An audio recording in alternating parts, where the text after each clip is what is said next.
Hi everyone and welcome back to my channel, and if you're new here, welcome. My name is Lacey and this is my art channel. Today I'm trying something that I've never really tried before, and that is junk journaling. If you don't know what junk journaling is, to sum it up, Google says it's the art of creating handmade journals from recycled or found materials like old book pages, envelopes, maps, packaging, things like that. It's kind of a mix between a scrapbook, a diary, and a sketchbook, and it's meant to be creative and expressive without needing expensive supplies. What I think is really cool about junk journaling is that it combines a lot of things that I already love, like scrapbooking, journaling, using my sketchbook, all of that, but all in one place. I also love that it's super versatile. You can use it for planning, daily journaling, memory keeping, drawing, literally whatever you want. Each book is completely tailored to the person making it. I've actually been trying to daily journal for a few years now. These are all of my journals from like the last 3 to 4 years. I can't remember how long it's been.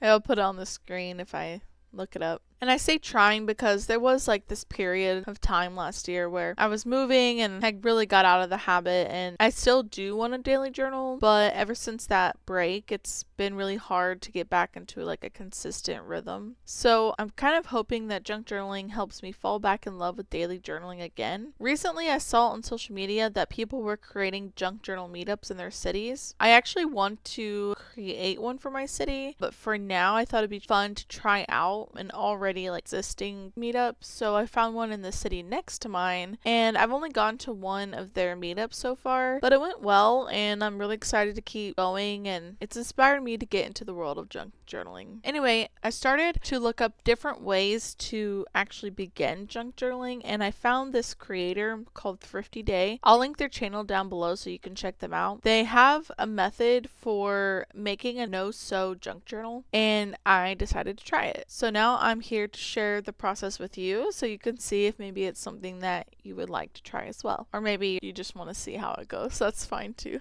So to start, Leah from Thrifty Day, she uses a composition notebook. I found this one at the Dollar Tree for $1, so you can't really beat that. For the past couple of years, I've really been trying hard to use things that I already have instead of constantly buying new supplies, unless I truly don't have it. And this craft is perfect for that because the whole point is to like be thrifty and use things that you already have. I did have to buy duct tape because I didn't have any. When I was at Hobby Lobby, I just grabbed one without putting a lot of thought behind it. I just saw mushrooms and thought, oh, that's cute. I like mushrooms. Let's get that one.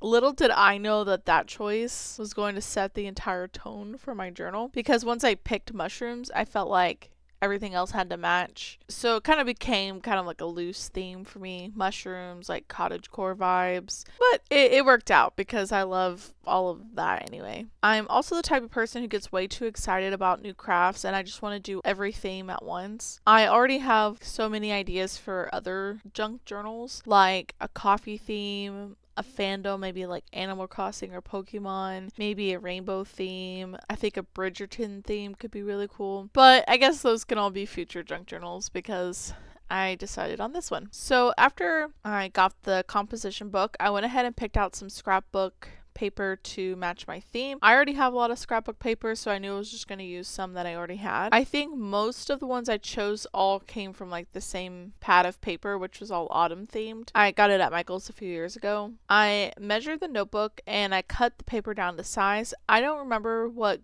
glue Leah used, but I just wanted something inexpensive, so I grabbed Mod Podge from the Dollar Tree, which worked out fine. The cover did warp a little bit, but honestly, like, I wasn't too worried about it because once you add things to the pages, I know the journal's gonna bulk up anyway, so the cover kept kind of popping up. It didn't really matter that much. After covering the outside, I picked about 10 other pieces of scrapbook paper to add inside. I spaced them about 10 pages apart. If you can, it helps to have an even number because later you're going to paste 2 pages together at a time, so you want to have an even number to paste. Once I cut all the paper down to size, I put each paper in, taped one side down, flipped it, taped the other side down. I also used a corner rounder to round the edges. It's not necessary, but it does keep it cute, especially because composition books have rounded edges, so if you want it to all look cohesive. You can do that. Then I reinforced the spine with duct tape. After that, I glued ribbon in the space between the duct tape and the paper just for decoration. Not mandatory, but again,